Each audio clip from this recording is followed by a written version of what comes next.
Brother Alistair really led the whole of the project. I was an investor in it, but he was the guy who was the real, mechanics and brains behind it, along with another big engineer. The pair of them developed the project between them and sort of redeveloped all the suspension and that sort of thing, and that's the rest is history. This is the result. What year was that? We started developing the car in 1979. The first prototype, I think we completed by about 1981, and the first production cars were built in late 1984. And we had to make 9 prototypes before we could build a production car. Number 4 prototype was the one which then became the formally legislated vehicle, which had some modifications done from the first prototypes, and then all the other cars were made exactly to number 4. Right, was that the type approval? Yeah, it's the type approval car, yeah. And was that passing it for the American market? Or no, it was never intended for the American market because of the regulations for emissions and all that sort of thing, even as far back as that. So the car was never intended to be sold onto the American market. It would have been far too expensive to build. Absolutely, yeah. And so this car must have come out of a love of the pre-war MG TF. It did completely. The sort of background behind that is that my brother and I had a MG restoration business, formal restoration business that had been going for several years, and progressively we were restoring more and more and more MG TFs. It was clearly the most popular car of its time, and of course they sold more MG TFs than any other make that MG made up to that time. And people said to us, why don't you remake the TF? It's such a popular car. And that's actually how the whole germ of the story started. And it was Leyland Heritage that my brother was a director of the British Leyland Heritage Company. And it was through contacts there that they encouraged us to go forwards with the project and actually redevelop what had been a 1950s MGTF into a 1980s MGTF. It sounds a bit like the later RV8 story, doesn't it? In its own way, I suppose in its own way, yes, there is a complete similarity there. Yeah. So you probably led the way. But this was not a kit car. A lot of people mistake it for a kit car, but it certainly isn't. It's absolutely not a kit car. There's some photographs around the corner that prove that, because we had to crash test one of the prototypes up against the wall at 35 miles an hour to see what happened to it. Was that a Mara, was it? Yes, and that was prototype number 3, and we crash tested that car when we'd no money. It was quite an emotional time. And it passed with flying colours. It did exactly what it was supposed to do. It gave way in the middle there, and all of this stayed absolutely as it should have done. And we got through Mara, yes.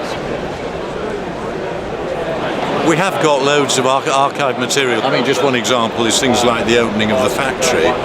Cecil Kimber was a name that was really synonymous with MG, and it was his daughter who came to formally open the factory up in Bradford. So we've got, scripts and photos of that sort of thing.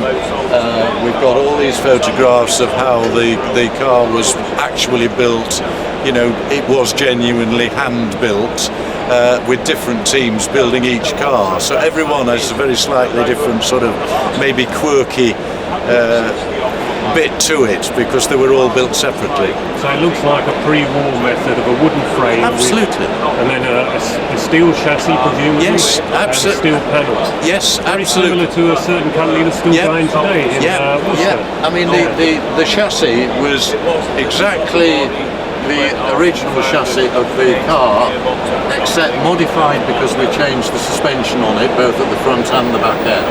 But it was modified by the company Rubery Owen, who actually made the chassis for the original cars in the 1950s.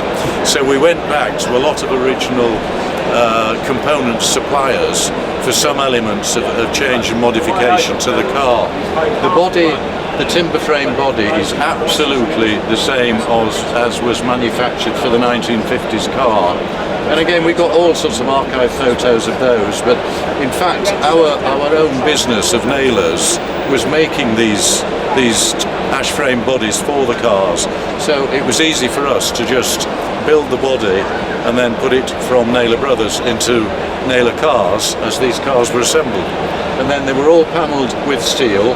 This is all there's no aluminium on them. It's a completely steel frame vehicle. And we often get accused that, oh, it's fiberglass, and no, it is not. It's the proper material. As I say, we started series production in '84.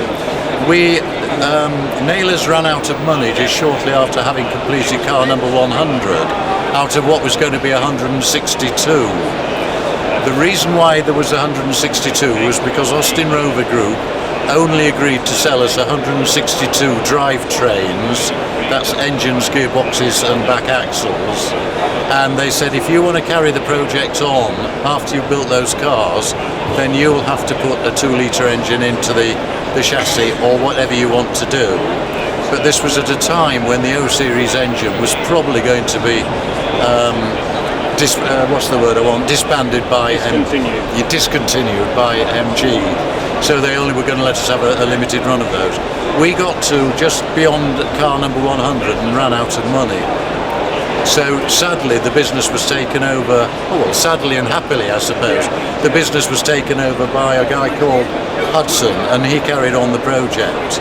But the car never went beyond this limited production range because he is more of an E-Type specialist.